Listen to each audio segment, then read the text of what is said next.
Sunsunod, halos 80 talampakang Christmas tree sa lungsod ng New York, nagliwanag na.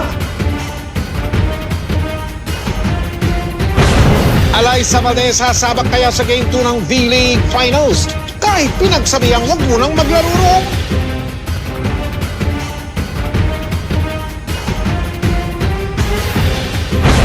Matapos himatayin kahapon si Lola ni Dora, sina Rihanna at Doktora Dora umiksena. At Baby Leticia instant celebrity dahil ang kanyang mga litrato trending. Tutok dito sa mas pinakakatiwalaang 24 oras.